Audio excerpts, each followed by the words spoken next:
Hello everyone. Animals around us chapter में अभी तक हमने बहुत कुछ पढ़ा हुआ है। एनिमल्स के कैरेक्टरिस्टिक्स पढ़े, इंसेक्ट्स के बारे में पढ़ा, एनिमल्स के फूड हैबिट्स के बारे में पढ़ा, एनिमल्स में मूवमेंट्स कैसे होते हैं उनके बारे में पढ़ा। ठीक है, फूड हैबिट्स हमने लास्ट में पढ़ा था। इसके बाद अब हम आगे बढ़ेंगे और ये हमारा लास्ट टॉपिक होगा, इसको हम कवर कर लेंगे तो ये चैप्टर कंप्लीट हो जाएगा।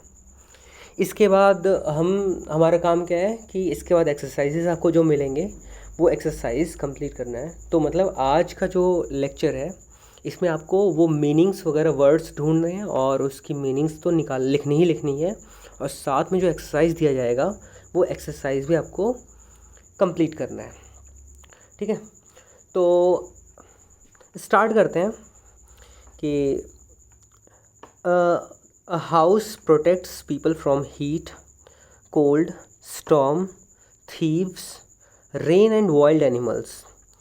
Animals also need protection. They also need some place to live in. Sorry, ये place होगा, इसको आप क्लियर कर लेना। ठीक है, ये place है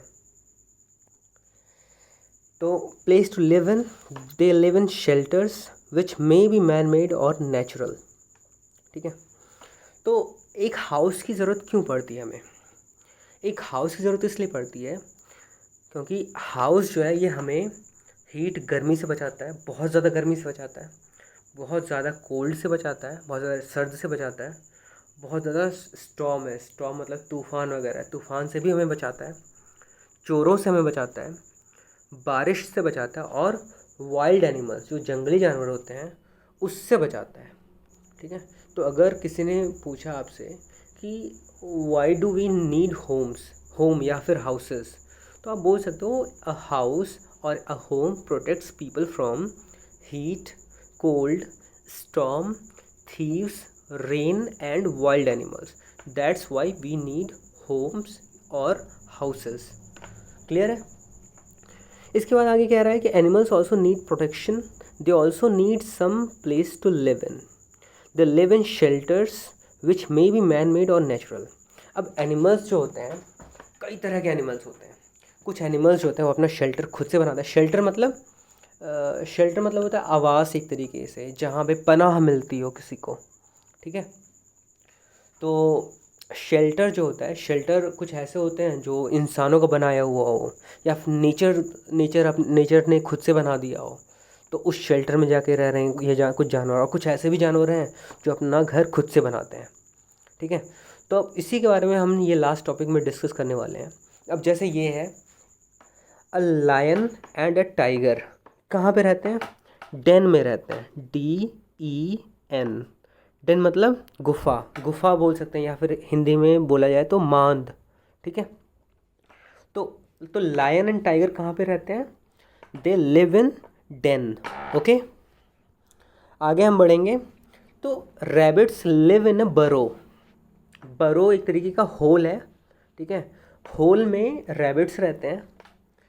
डॉग लिव इन कैनल में रहते हैं, जैसे ये इंसान ही बनाते हैं। अब देखो, इसमें हम डिफ्रेंशिएट कर सकते हैं कि जो रैबिट्स होते हैं वो कहाँ पे रहते हैं, किस तरह के घर में, किस तरह के शेल्टर में रहते हैं।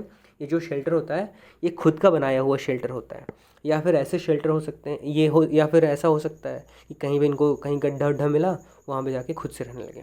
लेकिन जो डॉग्स है ना, डॉग्स अपना घर खुद से नहीं बना सकते। इनको जो है ऐसे घर में रहना होता है जो इंसान बनाता हो, खास करके जो पालतू जानवर होते हैं। और जो स्ट्रे डॉग्स होते हैं, स्ट्रे डॉग्स मतलब जो आवारा कुत्ते होते हैं जो इधर आपके गांव में इधर उधर घूमते रहते हैं, जिनका कोई मालिक नहीं होता, जो किसी के घर में नहीं रहते हैं, वो जो कुत्ते होते हैं वो सड़क में कहीं भी लेट जाते हैं। लेकिन डॉग्स का जो स्टैंडर्ड होम है वो क्या है?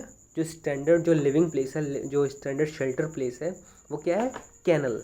तो अगर कोई आपसे पूछे कि dogs where do dogs live, तो आप बोल सकते हो they live in kennel. Okay, अब कैनल का भी आप एग्जैक्ट हिंदी आप ढूंढ सकते हो। ठीक है, आगे हॉर्सेस लिव इन स्टेबल को हिंदी में अस्तबल बोला जाता है। तो ऐसे ही करके कुछ वो होता है इसका, वो अलग अलग सभी को छोटा छोटा वो मिल जाता है क्या कहते हैं अपना अलग अलग खाने मिल जाते हैं, अलग अलग कैबिन्स मिल जाते हैं, तो उन्हीं कैबिन्स में ये रहते हैं, उन्हीं कैबिन्स में इनका जो है इनका फूड वगैरह भी रखा जाता है ताकि अपना फूड आराम से खा सकें। ठीक है। बीज लिव इन बी हाइव। अच्छा ये देखो, हॉर्सेस जो हैं वो कहाँ किस तरह के उसमें रहते हैं, किस तरह के शेल्टर में रह रहे हैं, मैन मेड या फिर नेचुरल?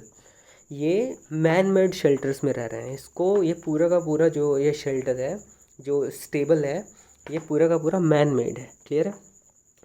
बीज लिव इन बी हाइव। अब बी हाइव क्या है? क्या बी हाइव मैन मेड है या फिर नेचुरल है, या फिर डू बीज make themselves, make these bee hives by themselves? तो इसका आंसर क्या होगा कि जो बीज हैं, यस, बीज make their shelter by themselves only. तो इनके शेल्टर का नाम क्या है? बी हाइव, मधुमक्खी का छत्ता। ठीक है। आगे आते हैं, cows live in shed. Cows जो होते हैं वो शेड मतलब आपको पता है ना, वो छप्पर वगैरह टाइप का होता है, या फिर टीन वगैरह हुआ, टीन वगैरह आपने डाल दिया ऊपर से, और उसके नीचे जो है उस पूरे एरिया को, ये आप देख भी सकते हो, आपके घर के आसपास भी आप देख सकोगे, जो भी एरिया है उसको जो है शेड बोला जाता है। ऊपर जो है ये टीन की चादर रखी जाती है या फिर सीमेंट की चादर रखी जा सकती है। अगर आप बहुत सारे ऐसे भी लोग हैं जो कहते हैं जब जो ज़्यादा पैसा खर्च करना चाहते हैं वो जो है प्रॉपर छत के नीचे रखते हैं। लेकिन अगर छत बनाना चाहते हैं हम, तो छत के पीछे बहुत खर्चा आता है, तो इतना ज़्यादा खर्चा से बचने के लिए हम टिन का शेड डाल देते हैं। ठीक है। टिन का शेड डाल देंगे, तो इसीलिए इसको क्या बोल सकते हैं हम कि काउस जो होते हैं वो शेड में रहते हैं। हेंस आर केप्ट इन अ कूप। ठीक है।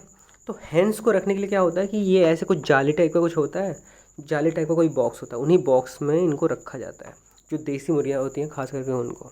और बाकी तो आपने पोल्ट्री फार्म्स वगैरह देखा ही होगा, तो वहाँ पे भी ऐसे जाल जैसा कुछ सिस्टम होता है, तो उसी के अंदर वो अपना जो है एग्स ले करती हैं, उसी के अंदर उनको अपना भोजन वगैरह मिलता है, खाना मिलता है। और अगर आपने देखा होगा गांव साइड में कोई अगर मुर्गी वगैरह पालता होगा, तो कुछ देर के लिए बाहर छोड़ देते हैं इनको, जो है कूप से बाहर निकाल देते हैं, खोल देते हैं दिन के टाइम में, और शाम के टाइम में वापस से बंद कर देते हैं इनको। तो अगर नहीं देखा है तो कोई बात नहीं। ठीक है।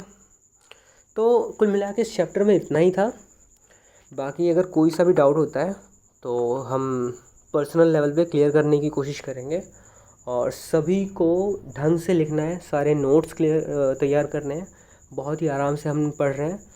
तो कोई भी ऐसा नहीं है कि अरे सर बहुत ज़्यादा होमवर्क मिल रहा है, बहुत ज़्यादा लोड लग रहा है, तो लोड वगैरह तो बिल्कुल नहीं है। ठीक है।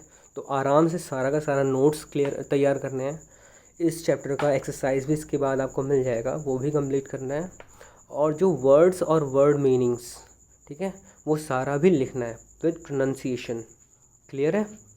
चलो फिर, थैंक यू।